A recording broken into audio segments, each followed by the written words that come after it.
Today, we're looking at a job that empowers their voice with various effects, ranging from damage and defense increases to a soothing melody that puts their opposition to rest. The Bard has a song for every occasion. The Bard focuses on providing party-wide buffs, with the ability to raise almost every single stat in the game. This makes him a powerful team player that can control the tide of battle without needing to baby each teammate individually like some other drops.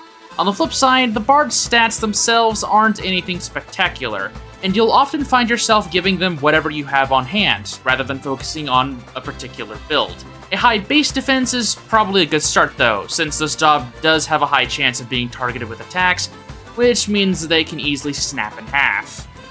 But let's go ahead and move on to the Bard's specialties, starting with Extended Outro.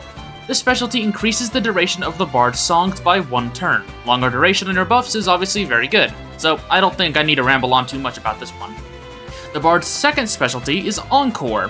When any singing abilities are performed by the Bard, there is a 25% chance that another singing action will be used, without taking any more BP. The chance of Encore activating is based on luck, so any abilities or passives that raise luck will increase the chances of Encore activating. Encore is a pretty powerful specialty that is also a double-edged sword, since it has a chance of providing more buffs than you could normally give out in a single turn, but it could also be completely useless or even detrimental to your team if the Bard sings the wrong song during an Encore. I can't really say to be mindful when using Encore since you can't control what songs are being played, so I'll just say, good luck. Also, one last thing, if you have the across-the-board passive equipped on your Bard, the Encore songs will always be group casted instead of single target. The Bard's special move is Battle Hymn. This song will raise the entire party's physical and magical attack for 3 turns while having the bonus effect of a 15% aim boost to the whole party. The damage boost given by this special move can range from a 30% to a 60% damage increase, with the percentage given scaling based on your job level. With this big of an increase, the special move should obviously be used before you plan to unload all of your team's attacks onto an enemy. And also, as per usual, spamming this action is quite easy to do since the Bard is constantly going to be singing to keep their buffs up. Now we move on to the Bard's main singing abilities. I'm going to be grouping a bunch of them together in this one segment, as most of them are basically the exact same ability, just boosting a different stat. So here we go, time to shotgun these things. Obtained at job level 1 is Don't Let Him Get to You, which reduces incoming physical damage by 15% for the whole party for 3 turns. Gained at job level 2 is Don't Let Him Trick You, which reduces magical damage by 15% for the whole party. Learned at job level 3 is Step Into the Spotlight, which will raise the chance of being targeted for 1 party member by 20% for 3 turns. Could be useful on the Vanguard thanks to their Attention Seeker. At job level 6, the Bard learns Won't Be Missing You, which increases the party's aim stat by 5% for 3 turns. And Right Through Your Fingers, obtained at job level 7, will raise the party's evasion by 5% for 3 turns. Hurt So Bad, learned at job level 8, and Work Your Magic at job level 9, will raise the party's physical and magic attack by 15% respectively. And All Killer No Filler at job level 10 will boost the party's critical chance by 15% for 2 turns. All of these songs are pretty similar to each other, as you can see, with the only major standout being Step Into the Spotlight, as that isn't a party-wide buff unless you use across the board. Having access to all of these buffs allows the Bard to provide aid to pretty much any other job in the game in some way. And since you can stack each song for more bonuses, your party can very quickly become both an unstoppable force and an immovable object. One last thing I want to bring up, however, is that this is a rare occurrence where there is a difference between the Switch and Steam versions of a job. These songs are actually bugged in the Switch version of Bravely Default 2, as the actual buff limit the descriptions and visuals provide isn't entirely accurate. The defense buffs Don't Let Him Get to You and Don't Let Him Trick You actually cap out at around 80% damage mitigation rather than the normal 35%. And Hurt So Bad and Work Your Magic don't seem to have any cap on their buff multiplier. This was patched in the Steam port of the game, but if you want to juice your team to the point of becoming actual gods, I guess you could play the Switch version just for this bug alone. Anyways, let's move on to the other songs in the Bard's repertoire. starting with Close Those Tired Eyes, learned at job level 4. This song simply attempts to put its target to sleep. There aren't many enemies who aren't immune to sleep, but this can come in handy for the rare moments where bosses or tough opponents can be afflicted with it. You know, just Hail Mary it sometimes and see if it works. Next is Screaming It Out and Thank You and Good Night, obtained at job level 11 and 13 respectively. These are the Bard's main damage actions, as they both deal non-elemental magic damage to an opponent, with Thank You and Good Night also having a chance to sleep enemies. If you're looking for pure damage out of these two, Screaming It Out is going to be your go-to, while Thank You and Good Night should be used for utility. Do remember that both of these songs can also proc Encore, meaning that you can also provide buffs while dealing damage. Next up is Shut Up and Dance, obtained at job level 12. For a pretty decent chunk of MP, the Bard can make a target of their choosing move immediately after their turn ends. This is an incredible song, as it effectively lets the Bard push a party member, who has likely just been buffed as well, to the front of the turn lineup and just blast the enemy, or do whatever they want. It can be used to let your healer move immediately and recover your team if you're in a bad spot, or let someone regain their BP faster instead of having to wait for their turn to come around. The turn manipulation that this action provides is just so valuable, with the MP cost really being the only thing holding this back from being like the best button in the game. And even that can be mitigated by quite a bit with gear and passives. Last up for the Bard's combat abilities is More, obtained at job level 15. For 1 BP, this ability lets the Bard extend the effects of every singing ability on the field by 3 turns. Use this during longer fights to re-up the buffs you've already provided, so you don't need to spend more MP and BP to do it all over again. Do note that extended outro does not apply to this ability, so it will only extend your songs by 3 turns, never 4. Now we move on to the Bard's passive abilities, starting with Born Entertainer, which is learned at job level 5. This passive will increase the percentage gains of singing and artistry abilities based on the user's current level divided by 15.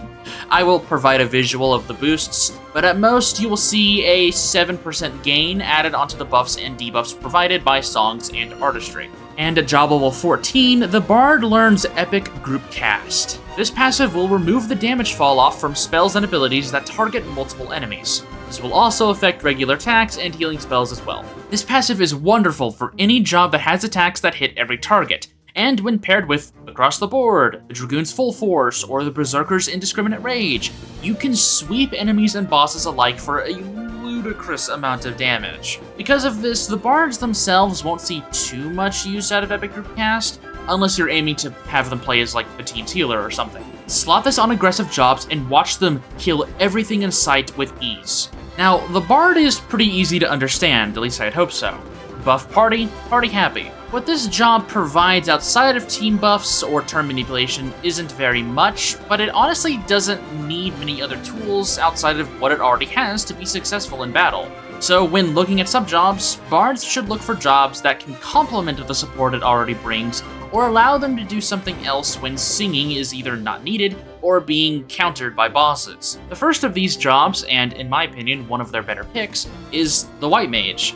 Even though this is a combo that locks the Bard into either buffing, healing, or defaulting, that is sometimes all you really need. The Bard's decent restorative power, high MP pool, and epic group cast lets this job provide potent enough healing to be the party's only support job. Get your buffs out quick and refresh them with more when is needed, and then go on healing duty. You can also go a more aggressive route with the Beastmaster, utilizing their mercy attacks and off the chain to deal respectable damage after boosting the team's damage output. Slotting Subjob Specialty 2 in order to take advantage of the huge stat boosts of the Beastmaster could also aid in the Bard surviving dangerous attacks or dealing damage comparable to other physical attackers. The Pictomancer as a subjob mostly lets the Bard pivot back and forth between buffs and debuffs, depending on what is being countered at any point in time.